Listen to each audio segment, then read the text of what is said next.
Belize Investment Summit 2025. So I want to start by thanking the government of Belize and the IDB and BELTRAIDE for this invitation. It's really an honor for me to be here. I don't know if you can put the presentation. Thank you very much. So I was asked to talk about navigating the new global trade era, Belize's strategic role in regionalization. But within this topic, do I have a clicker? Okay.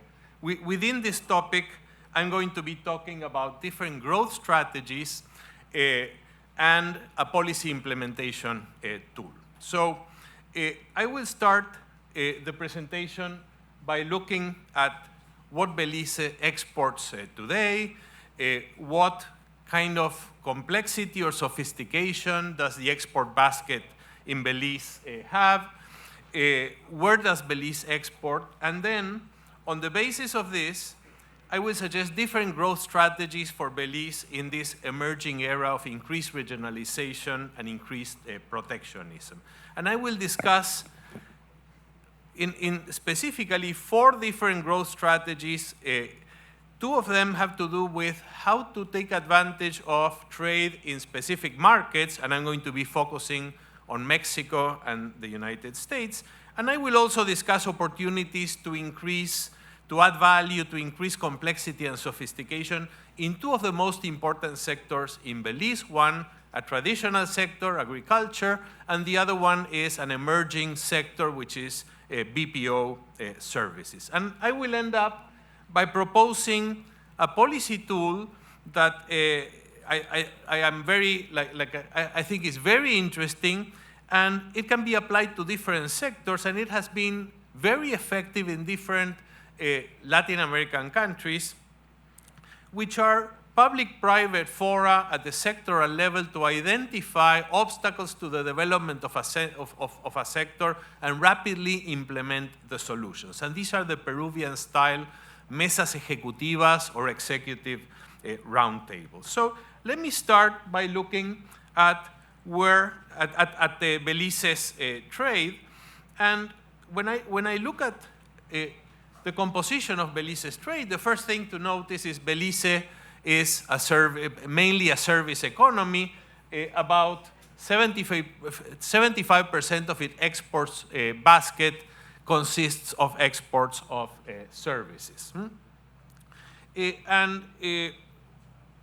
So when I look at goods, and within exports of services, the BPO sector has become very prominent. It already incorporates about 20%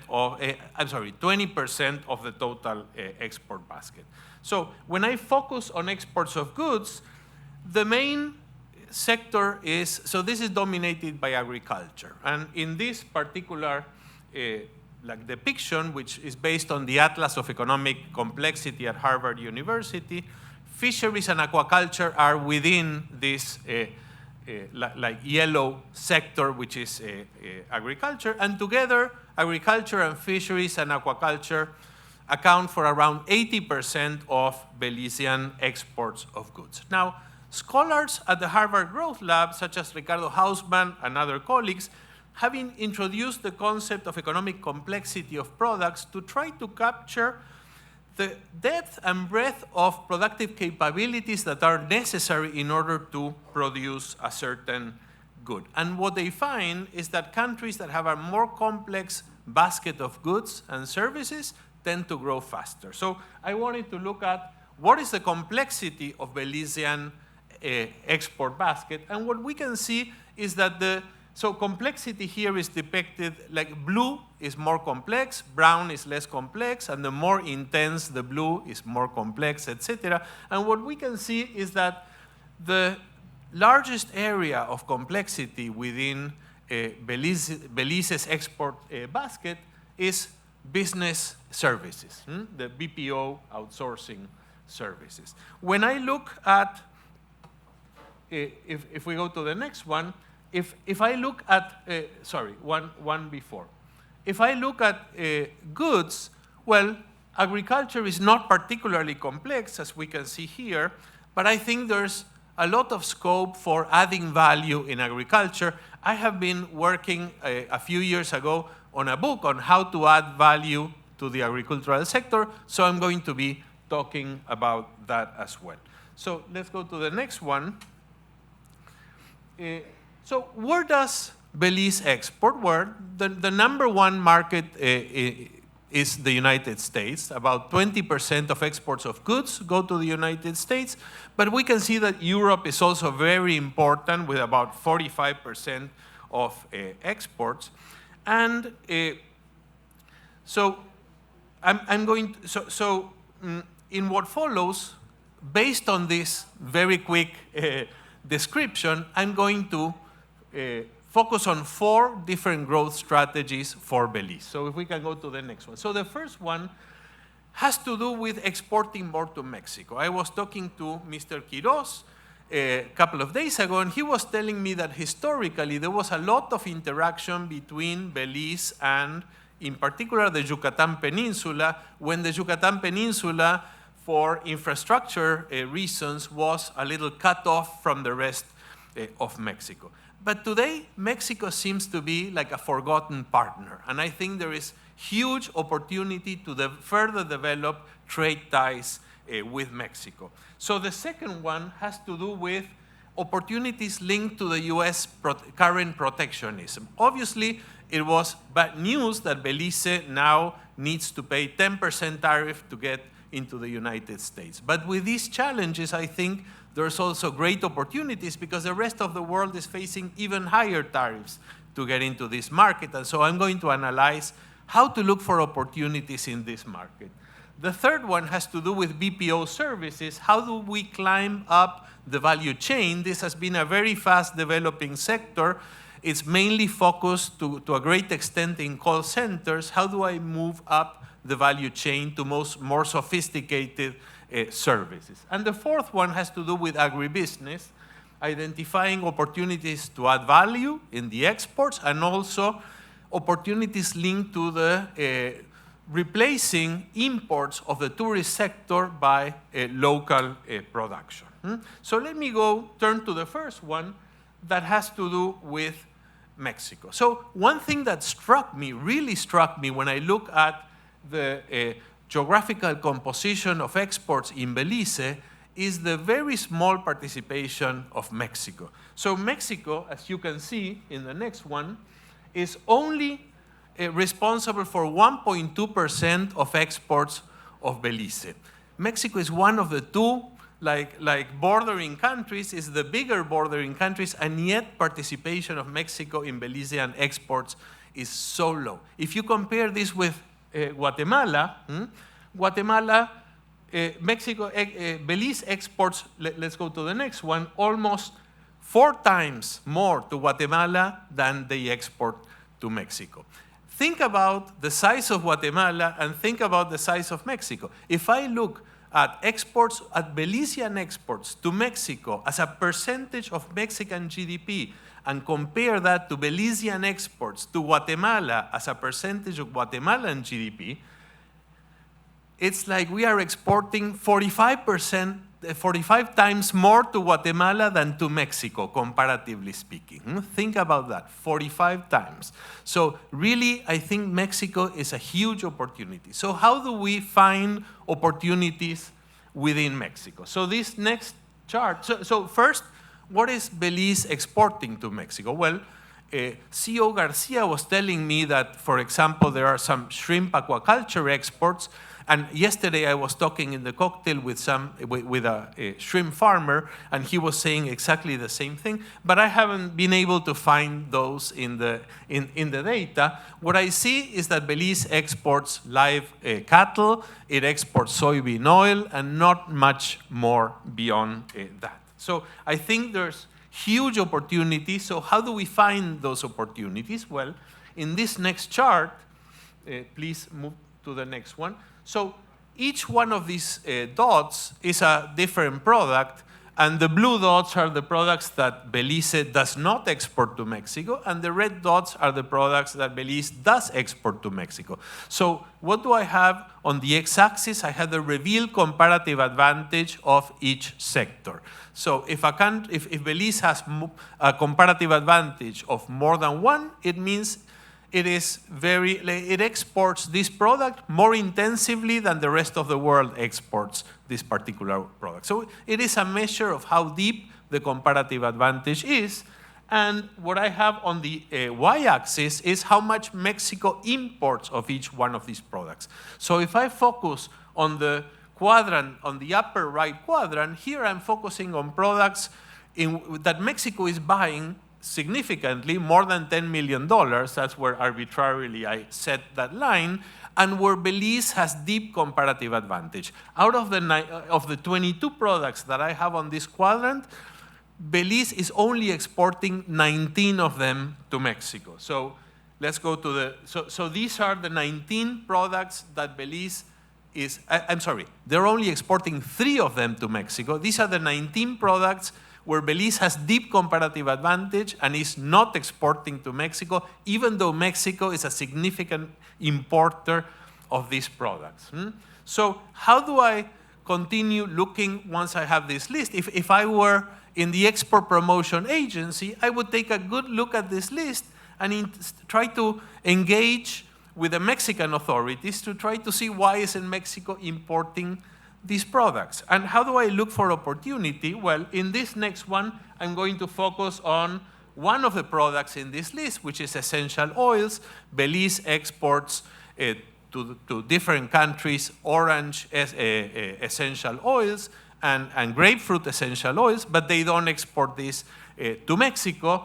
So what I have in this chart is so the countries are ordered in terms of how important they are as a share of Mexican imports of essential oils, and the color is related to proximity to Mexico. So blue is very proximate. The United States is the biggest exporter of essential oils to Mexico and is very proximate to Mexico. But red are faraway countries. So I can look at faraway countries like India and like China and ask, okay, would it be possible to replace this production that is coming from very far away by Belizean essential oils? And the same can be done for each one of the 19 products in this list. So I'm going to turn to the second issue. The second issue, obviously, the world has been hit by bad news in terms of the United States adopting protectionist policies, and Belize is not an exception. Belize, together with their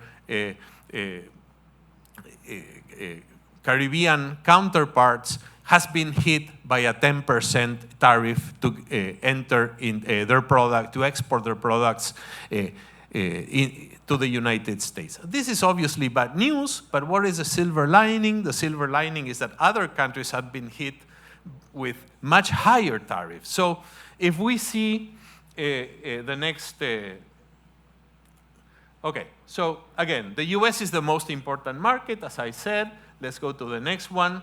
And we can see this is the day on April 2nd where Donald Trump announced the reciprocal tariffs. And as I said, this next one is a map of the world showing, and let's go to the next one, what is the tariff? This comes from the New York Times. What tariffs apply for exports from each of the countries in the world? And Belize has to pay 10% tariffs, but other countries are paying much more. The deeper the blue, the higher the tariffs. Like countries like, no, let's go to the previous one again.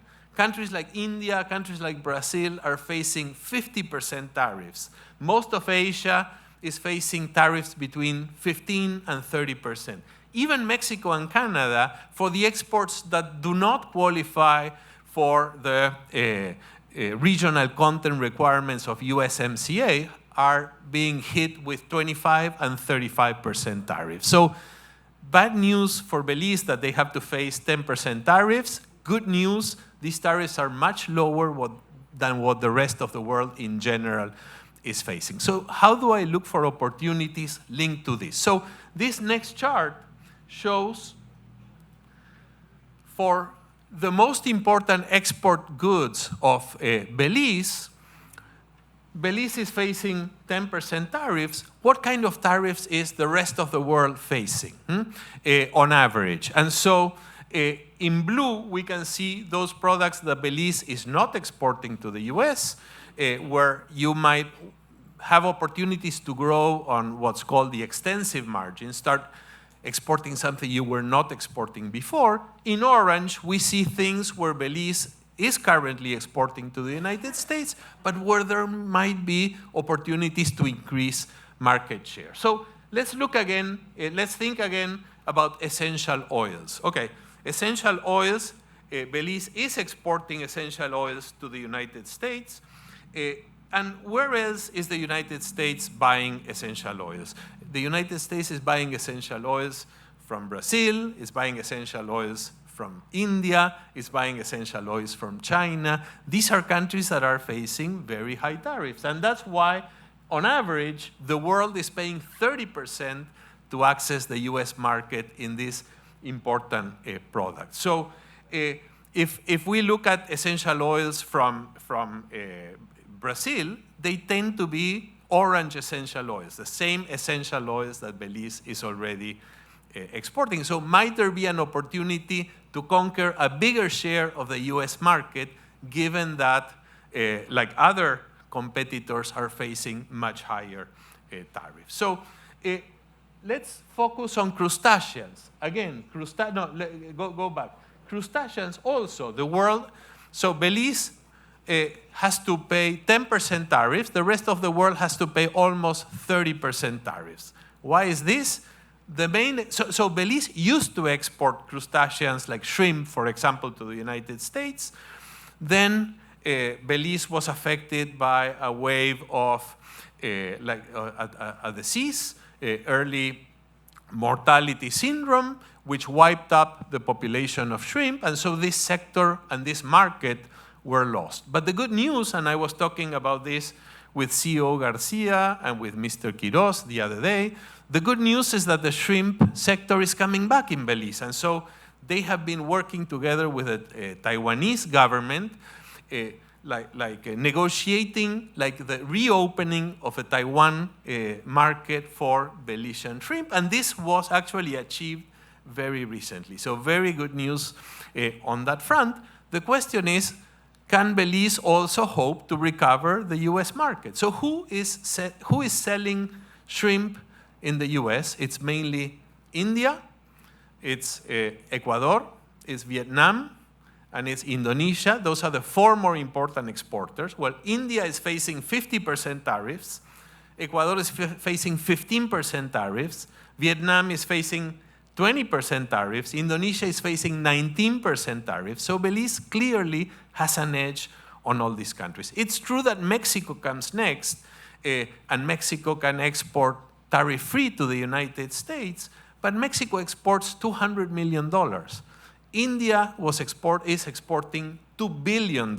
So Mexico alone cannot fill the gap that might be left by India, by Ecuador, by Vietnam, by Indonesia. I'm sure there's plenty of space for Belize to increase its market share. So I think it would be a good idea if the authorities in Belize try to engage in a dialogue with their counterparts in the United States to see how Belize can regain access to the US market in this regard. And similar analysis can be done for many, many other sectors. So let's go to the next one.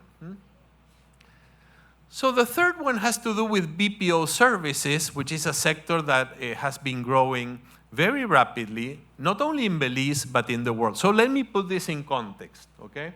So the next, so I borrowed some of these graphics from BELTRAIDE. Mr. Quiroz was kind enough to send me his own presentation on BPO services, and I think I have some things to add to those to that presentation. So from a more broader perspective, trading services, in particular trading cross-border services, has been growing much faster than trading goods. So trade in cross-border services here are depicted by the green line. These are services where neither the supplier of the services or the client has to cross the border.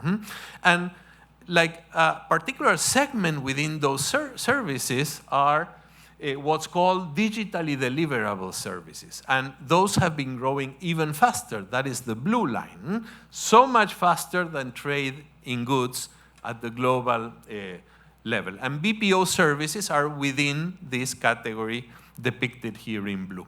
If I look at the main destination of Belizean service exports, which is the United States, this is the demand, this is the evolution, let's go to the next one, of the US demand for goods and services. Can we move to the next one, please?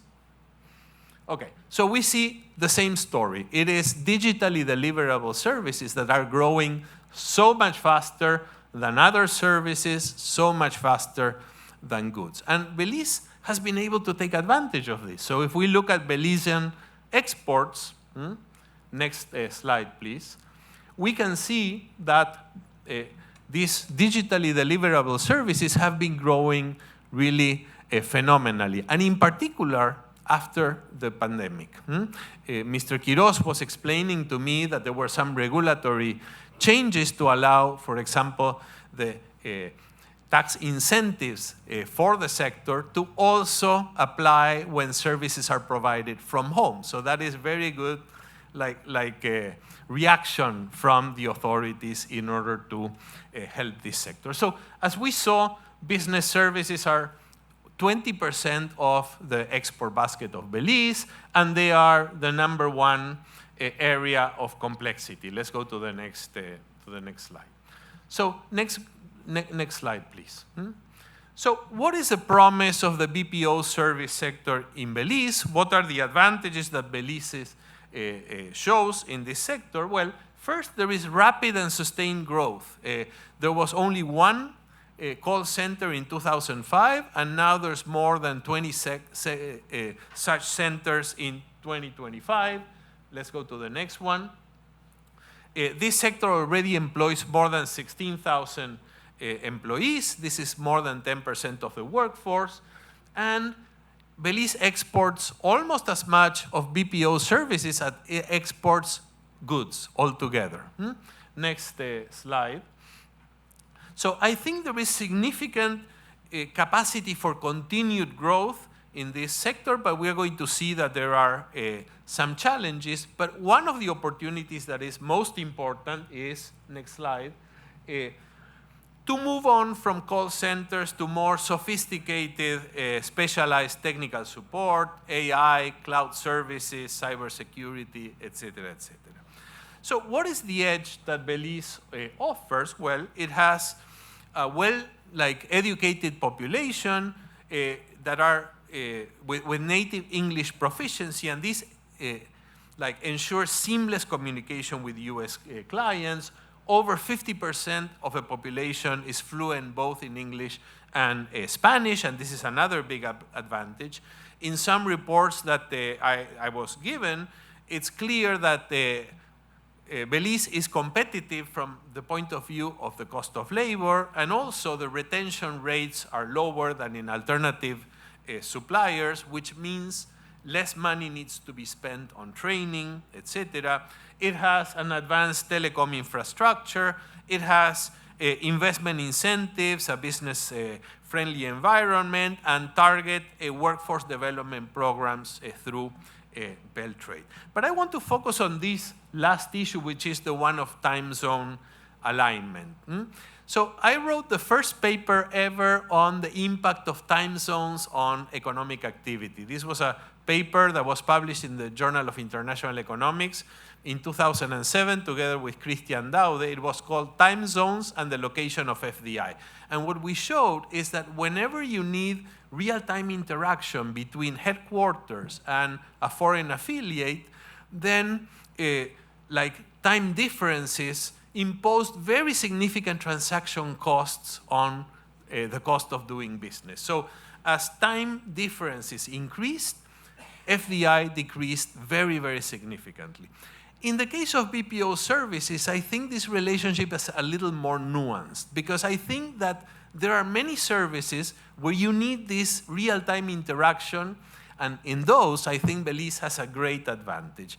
Then there's other category of services where the opposite might be true. For example, I may be in my office in the US, and at the end of the day, I need some task done, and I can send it to the Philippines, and then when I come back tomorrow morning, I have the task done in my desk. So there are some services where this idea of working around the clock may be advantageous. So I think it's very important to recognize this nuance, and for both private businesses and the government to try to think which are those BPO services where we do get a very significant advantage because we have this time zone alignment. The sector is not without challenges. The first challenge has to do with the training of the labor force. So they told me I have 2 minutes, but I was hoping I have a little more. So, okay. So so there's a problem of lack of sufficient labor force. So we have to think of ways in order to make more workforce available for this sector. But in general, it's also very important to interact with the private sector to see what are the exact skills needed for upgrading, for upskilling, etc., in order to move to these categories of BPO services that have more value added. And there are some challenges looming on the horizon. The US is not only being protectionist on the goods side, but they are thinking about this Keep Call Centers in America Act. This has not yet passed, but if this does in fact pass, it will require very agile and well-coordinated strategic responses from the government and the public sector. I think interaction between the government and public sector will be key in order to respond to these challenges, and that is why I'm going to be, if time is available, I'm going to be proposing this Peruvian-style mesas ejecutivas, which are public-private fora for identifying the obstacles to the development of a sector and very quickly implementing solutions. And I think this might be ideal for the BPO sector. There's another idea. The IDB deployed a program called e-lancing in El Salvador and in Oaxaca. This was a program to teach people that already had digital skills to work with freelancing platforms. The freelancing world, the gig economy, is growing by leaps and bounds, and so this might be another opportunity. In the case of Oaxaca, we had to face a very big challenge because the world of freelancing works in English, and it was very difficult to find people with English proficiency. That is not a problem in Belize, so I encourage you to look at this e-lancing program. So the fourth idea, I'm going to try to be brief, has to do with agriculture and how to add value in agriculture. I was provided with a IDB commission report on how the agricultural sector can better serve the tourism sector and help substitute some of the imports that the sector is currently doing. And what are the challenges and what are some of the priorities of the Ministry of Agriculture, including pitaya and including grass-fed and organic beef, etc. So I wrote a book on competing in agribusiness, where precisely we looked at different strategies for adding value in this sector.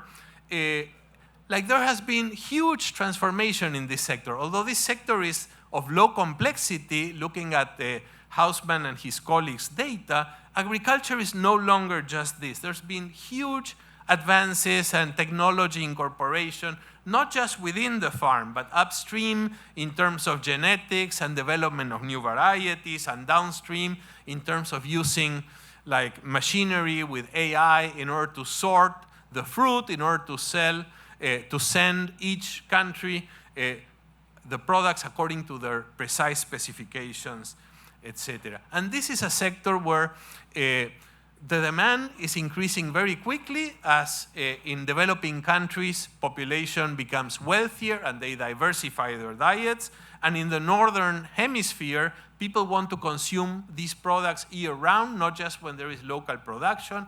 And so this has become a much more attractive sector, but success is not automatic in the sense that supermarkets and processing firms and the tourism industry are more and more strict about like innocuity, about safety, about quality standards, and consumers also want to know more and more about the products that they purchase. And this requires important new capabilities at the level of the firms and also at the level of countries. And we did a big study in that book, looking at more than 30 case studies of successful integration into agri-food markets, looking at fresh foods like fruits and vegetables and meats, processed foods like organic mangoes, like dried with solar dryers, and essential oil, lemon essential oils, and gourmet chocolate bars, and some specialized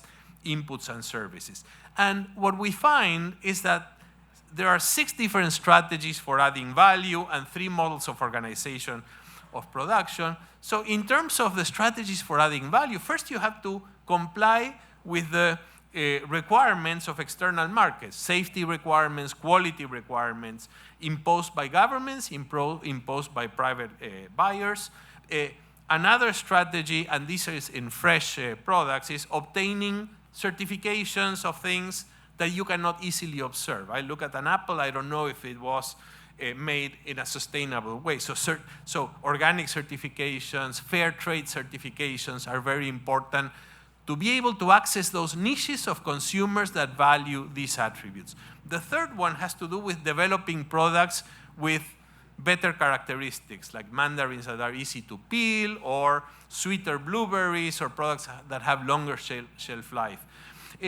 Behind each one of these strategies, there are public goods. You can only meet the requirements of external markets if you have like a sanitary organization in the country that will ensure that products are safe and that negotiates with counterparts the opening of foreign markets. And you can only produce, for example, products with these observable characteristics if you have maybe like a research organization, like a public research organization that develops new varieties or adapts to the country varieties from abroad. And then there are some strategies that have to do with developing specialty processed products and differentiation through branding. So I'm going to have, I'm told that I have to stop. I'm going to just say I have lots of examples. I will be happy to talk more with you about what can be done to upgrade essential oils, to make them differentiated, to work with some fruits and add value to them through like purees or juices, etc., through organic or regenerative certifications. And I'm going to hopefully have a chance to speak with some of you about this policy tool, this public-private like fora at the sectoral level in order to identify obstacles to the development of sectors and quickly implement solutions, these mesas ejecutivas or executive roundtables, which I propose for the BPO sector, for the fruit and vegetable sector, and the fish aquaculture sector. Thank you very much.